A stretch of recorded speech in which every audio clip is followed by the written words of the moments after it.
كانت بداية بيع العسل عندنا صعبة بسبب إنه بفصل الشتاء بجماد.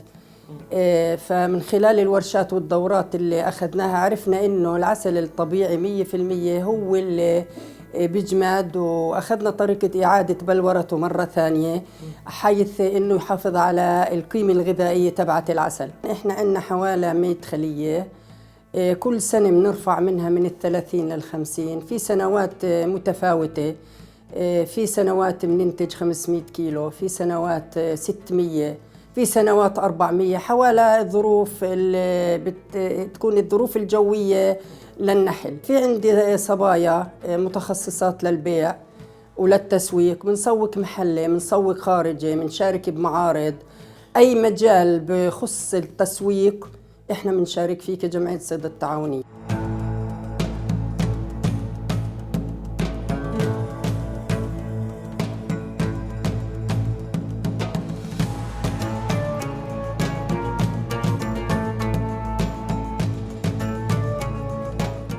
من سنة وجاي اتغير علينا وضع الاقتصادي للمجتمع المحلي أو للمشتري، يعني اضطرينا التخفيض في سعر العسل مع إنه تكلفته أكثر من مبيعه، مشان نسوق ونجعل المنتج في متناول أيدي الناس جميعاً.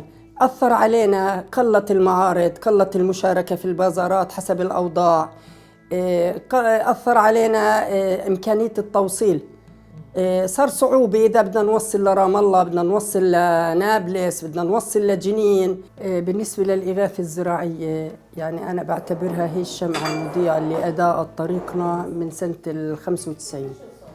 الإغاثة الزراعية هي اللبنة الأولى في تأسيس النساء عنا في صيدا وفي الجمعية. المقر كنا في 95 نستأجر مقرات، كانت هي تدفع أجرة المقر، ومن خلال هالسنوات السابقة حدائق منزلية، جدران استنادية، دورات، ورشات دعمتنا في مشروع لافندر ومعدات لمزرعة النحل. من خلال هذا المشروع قدمت لنا الأرض استصلاحها، يعني شغلها تنظيفها، التراب، الزبل، شبكة الري، خزان مياه، الأشتال، متابعة لمدة 2 على هذا المشروع في طريقة الزراعة. وقعت من خلالهم، وقعنا الاتفاقية مع الحتناوي على أساس تسويق اللافندر، وأعطتنا عبوات نعبي فيها العسل. الشمع بنستخلصه من شمع النحل، بنعمل بآلية له بطريقة بنستخلصه منه، وبصير هو قطعة صلبة، وبنسيحه مع الزيوت الثانية وبنعمل منه كريم. كان التغليف عندنا بنسيحه على درجة حرارة معينة، وبنخلط الزيوت وبنعمل وبنطلع فيه بكريم، وبنختمه بهاي الماكينة اللي هي ماكينة التعبئة. أجانا مشروع اللافندر من الإغاثة الزراعية، زرعنا تقريباً 1.5 دلم لافندر.